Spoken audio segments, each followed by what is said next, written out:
सिधाने सामुदायिक होमस्टे कास्की जिल्लाको पोखरा महानगरपालिका 23मा पर्ने सिधाने गाउँमा अवस्थित छ। यो गाउँ पञ्चासे क्षेत्रतर्फ जाने रुटमध्येको एक प्रमुख गाउँ पनि हो, जुन प्राकृतिक सौन्दर्य, धार्मिक महत्त्व र ग्रामीण जीवनशैलीले सम्पन्न छ। 2074 सालमा होमस्टे सञ्चालन गर्दा गाउँका 76 घरमध्ये 16 घर होमस्टेमा आबद्ध भए पनि तीव्र बसाई सोराइका कारण हाल 2 घरमा मात्र होमस्टे सञ्चालनमा छ। होमस्टेमा आउने पाहुनालाई गाउँमै उत्पादित लोकल चामलको भात, कोदोको रोटी, ढिँडो, गुन्द्रुकको अचार, भट्ट, मकै, सिजन अनुसारका तरकारी, दुध, घिउ र मही जस्ता स्थानीय परिकारले स्वागत गरिने होमस्टेका संयोजक होमबहादुर गुरुङले बताउनुभयो। नमस्कार, म होमबहादुर गुरुङ, पोखरा महानगरपालिका वडा नम्बर 23 तल्लो सिधाने टोल संयोजक। सिधानेमा एउटा गुरुङ बस्ती हो। यहाँ 76 घर धुरी थियो र अहिले बसाइ सराइ र बेरोजगारीको कारणले गर्दा युवाहरू विदेशी नि र बडाबुढी गाउँमा बस्ने, गाउँमा बस्न नसक्ने पोखरा जाने गर्दाखेरि अहिले यहाँ टोटल 16 घर रहेको छ।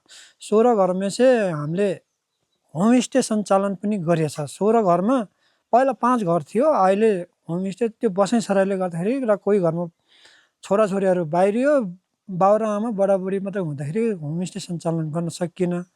त्यस कारणले अहिले हामी 2 घरले मात्रै सञ्चालन गरेको छ। यसमा हाम्रो प्याकेज सिस्टम हुन्छ होमस्टेमा।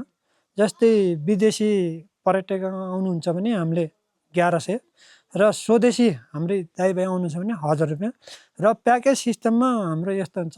जस्तै साँझ आउँदाखेरि उहाँहरूलाई हामीले स्वागत स्वरूप 1 कप चिया दिन्छ र साँझको खानापिना गरिन्छ र बिहानको खाजामा उहाँहरूको रोजाइ अर्ग्यानिकै खाने हो भने हामीले कोदोको सेलरोटी, चामलको सेलरोटी यस्तो चिजहरू हामीले उहाँहरूलाई खुवाउनुहुन्छ र खानामा हाम्रो यहाँ पुरा अर्ग्यानिक हुन्छ। टोटल हामीले यहाँ उत्पादन गर्न नसक्ने चिनी अनि नुन यो 2 छोडेर हामीले यहाँ सबै उत्पादन गरिन्छ। 2 घरमा होमस्टे सञ्चालनमा भए पनि सिधाने सामुदायिक होमस्टेले ग्रुपमा आउने 40 जनासम्मको समूहलाई सेवा दिन सक्छ।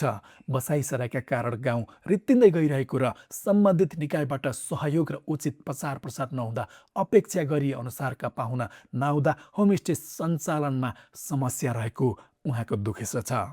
त्यसमा एउटा सानो समस्या के छ भने हाम्रो सरकारबाट नि केही कमीहरू छ कि, जस्तै यो 2074 सालमा दर्ता भएको होमस्टे हो। 74 सालबाट अहिलेसम्म सरकारले केही चिज हामीलाई, चाहे वडा कार्यालय, चाहे महानगर कार्यालय, चाहे प्रदेश कार्यालयबाट हामीलाई केही चिजको सुविधाहरू उपलब्ध भएको छैन। र अहिले त झन् गाह्रो एउटा चिज के भने हामी होमस्टे सालैपछि नवीकरण गर्छ। अहिले त्यो होमस्टे पनि नवीकरण गर्दैन, किनभने उहाँहरू भन्छ 10 जनाको समूह चाहियो अरे। 10 जनाको समूहले एउटा गाउँमा होमस्टे खोल्दा फेरि त्यो गाउँको होमस्टेमा के चल्ला र?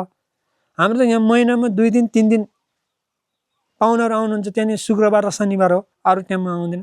जस्तै बाहिर विदेशी पर्यटकहरू आउनुहुन्छ, उहाँहरू एक दिन आयो फेरि अर्को दिन आउँदैन, अर्को दिन त 10 घर गरेर त त्यो त एक महिनामा एकजनालाई एक दिन पनि नआउँदा यो चाहिँ हाम्रो ठुलो समस्या भयो। यो सायद नगरपालिकाको पोलिसी हो या यिनीहरूलाई गरेरै खान दिन्नौँ भन्ने हो, या हामीले नवीकरण गर्दा पैसा कम तिरेर हो। उनीहरूले क्लियरली भनिदिएको भए हामीले त्यो चिज पनि गर्ने थियौँ। र अहिले यो साल हाम्रो होमस्टे नवीकरण भएको छैन, सायद हाम्रो पनि कमजोरी होला। र दोस्रो कुरा, हाम्रो यो वडा या त नगर गर्न खोजेछ कि त्यो चिज हामीले चाहिएन र हामीले बुझेको पनि हो। बुझ्दाखेरि उहाँहरू भन्नुहुन्छ 10 जनाको ल्याउनुहोस्, र यो 10 जना ल्याउन त हामीलाई असम्भव छ। सिधाने सामुदायिक होमस्टे शान्त, हरियाली र हिमाली दृश्यले भरिएको गुरुङ बस्ती हो। यहाँका घर आँगनबाट अन्नपूर्ण र माछा फुस्रे हिमालको फरक कोणबाट अवलोकन गर्न सकिन्छ। जङ्गल, खेतबारी, खुल्ला स्वच्छ आकाशले भरिएको वातावरण अनि सहरको भिडभाडबाट टाढा भएकाले एकान्त मन पराउने पर्यटकका लागि यो होमस्टे निकै नै उपयुक्त मानिन्छ। पोखराको हल्लनचोकबाट करिब 20-22 किलोमिटरको दूरीमा रहेको यो गाउँ घाँटीछिना दमदमे हुँदै बस, जिप वा बाइकबाट 1 घन्टामा सजिलै पुग्न सकिन्छ।